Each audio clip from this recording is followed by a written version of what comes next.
Halo sob, ini dia. Sekarang gue mau ngasih penjelasan nih lewat video. Kalau tadi kalian udah baca di artikel, terus kalian merasa kurang, nah kan gue kasih video nih. Nah, gue mau menjelaskan apa itu usaha, apa itu perencanaan, dan selanjutnya manfaat, komponen, prinsip. Nah, itu nanti bakal gue bahas dalam video ini sob. Makanya itu pantengin terus sob, oke? Nah, usaha atau bisnis yang pertama gue mau bahas dulu nih. Jadi usaha itu semua kegiatan yang dilakukan oleh individu atau kelompok dalam mengkombinasikan dan menggunakan sumber daya dan faktor-faktor produksi untuk meningkatkan keuntungan perusahaan, yaitu laba. Nah, selanjutnya perencanaan itu salah satu fungsi manajemen yang berhubungan dengan pemilihan visi dan misi dari sebuah perusahaan itu. Jadi si perusahaan mempunyai suatu perencanaan untuk mewujudkan visi dan misinya yang nantinya akan dilaksanakan. Nah, selanjutnya bisnis plan itu sendiri apa sih sob? Nah, menurut Baygraf tahun 1994, bisnis plan adalah dokumen yang disediakan oleh pengusaha yang disediakan dengan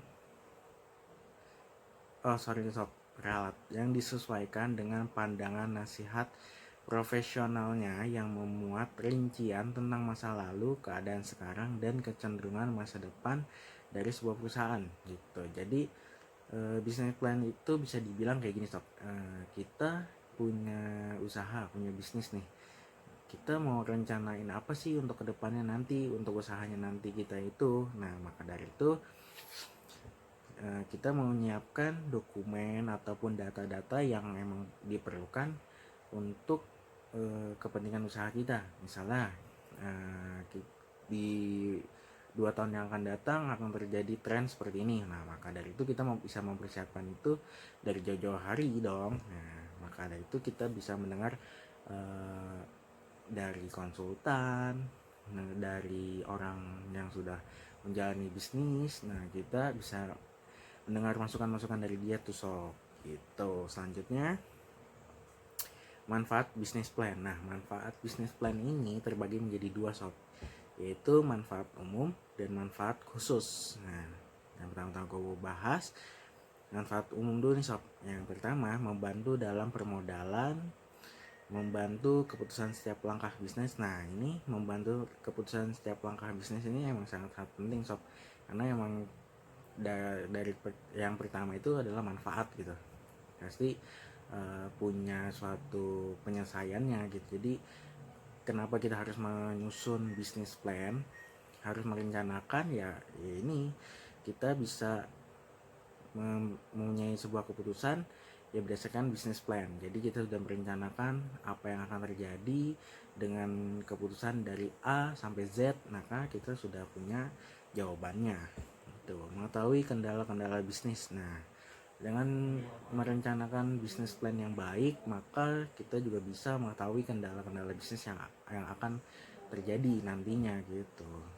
Selanjutnya, memberikan gambaran tujuan yang jelas, memberikan gambaran pada investor dan konsumen. Nah, konsumen dan investor ya perlu dong yang namanya bisnis plan dari perusahaan ataupun bisnis yang dijalankan bagi investor gitu kan. Jadi dia bisa bertahan ataupun tidak karena mengetahui bisnis plannya ini. Kalau misalnya bisnis plannya baik dan terus berkembang bisnisnya, maka investor tetap bertahan. Tapi kalau enggak ya ngapain gitu kan sob. Selanjutnya nih sob ya, mau bahas lagi manfaatnya secara khusus. Nah, secara khusus ada pegawai, itu untuk mengetahui perkembangan perusahaan tempat mereka bekerja. Soal pasti karena pegawai bisa bekerja di situ, terus dia pengen tahu dong bisnis plannya atau apa dari tempat dia bekerja, karena emang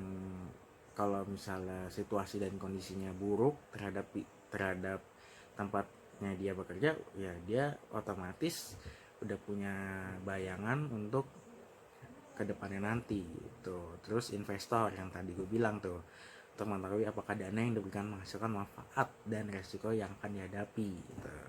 Kreditor untuk melihat kelayakan pinjaman jangka waktu agunan tingkat pengembalian yang sesuai. Nah, si kreditor ini dengan mengetahui bisnis plan, dengan itu dia akan bisa juga mengetahui apakah usaha atau bisnis yang dipinjamkan uangnya, modalnya, apakah bisa sesuai dengan janjinya mengembalikan pinjamannya dengan jangka waktu yang telah ditentukan gitu.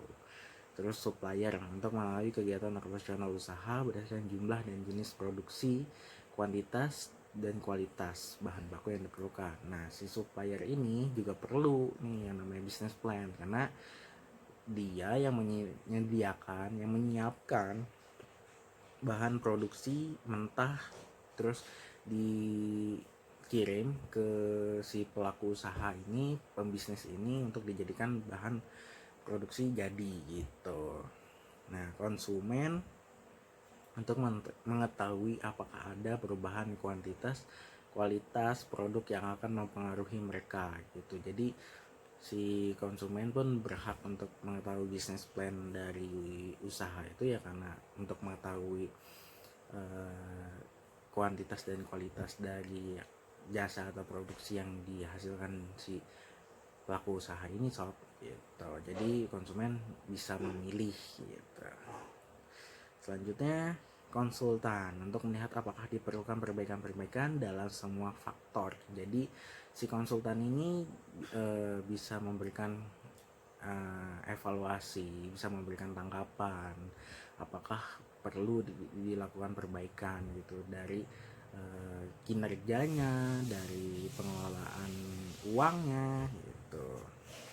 Selanjutnya prinsip. Nah, prinsip ini adalah perencanaan usaha harus disetujui dan diterima oleh semua pihak. Jelas dong, kita dalam menjalankan usaha pasti kita harus merencanakan sebuah usaha, merencanakan sebuah bisnis, itu harus bisa diterima dan bisa dilakukan oleh semua orang dalam bisnis kita gitu. Selanjutnya perencanaan usaha harus fleksibel dan realistis. Nah, fleksibel dan realistis ini sangat-sangat diperlukan, seperti contohnya pada saat ini gitu ya. Perilaku usaha pembisnis itu dengan secara cepat mereka merubah strategi bisnisnya, merubah cara kerjanya gitu, karena emang mengalami wabah virus corona. Jadi mau nggak mau ya harus merubah secara fleksibel dan realistis, artinya dapat diterima, dapat dilakukan gitu ya. Memang sih dalam usaha kita maunya sih baik-baik aja gitu, tapi kan namanya juga sesuatu yang gak bisa diduga akhirnya terjadi. Maka dari itu prinsip yang diperlukan dalam business plan harus mempunyai perencanaan yang fleksibel gitu. Selanjutnya perencanaan usaha harus mencakup seluruh aspek kegiatan usaha. Perencanaan usaha harus merumuskan cara-cara yang efektif dan efisien. Nah, kalau perencanaan usaha yang efektif dan efisien aja udah dilaksanain, berarti akan menimbulkan kepada pendapatan dong. Udah pasti setiap pelaku usaha, pembisnis pasti pengen usaha yang dilakukan itu berjalan dengan efektif dan efisien. Maka dari itu harus memenuhi prinsip itu sob. Selanjutnya sob, komponen bisnis plan. Nah, komponen bisnis plan ini ada yang pertama ringkasan. Ringkasannya ini berisi gambaran singkat mengenai latar belakang, mengenai penggagas dari usaha yang kita laksanain, dan kenapa sih kita bikin usaha ini. Nah, itu dideskripsikan, dibuat ringkasannya di komponen bisnis plan. Selanjutnya deskripsi perusahaan. Nah, deskripsi perusahaan ini menjelaskan kenapa perusahaan ini terbentuk, apa yang melandasi perusahaan ini, atau mengapa usaha ini dibentuk, karena emang misalnya kebutuhan masyarakat atau konsumen terhadap barang atau jasa yang kita produksi itu banyak gitu. Nah, itu dideskripsikan di komponen business plan. Selanjutnya barang atau jasa yang ditawarkan. Nah, kita sebagai pelaku bisnis, pelaku usaha pasti otomatis kita menawarkan barang atau jasa dong, otomatis. Itu maka kita harus mempunyai barang atau jasa yang ditawarkan itu sesuai dengan permintaan konsumen. Analisis aspek pasar. Nah, itu selanjutnya analisis aspek teknik atau produksi, itu yang menyangkut lokasi, layout, luas. Analisis aspek manajemen, bisnis proyek masih dalam pembangunan atau sudah berjalan. Yang ketujuh, analisis aspek finansial atau keuangan gitu. Nah, gitu sob. Tadi udah gue jelasin pengertian, manfaat, komponen, dan prinsip dari business plan itu sendiri. Nah, semoga apa yang gue sampaikan ini bisa dipahami dan dimengerti oleh kalian semua sob. Nah, untuk itu kalian baca lagi artikelnya dan semoga bermanfaat dan see you. Bye. Terima kasih.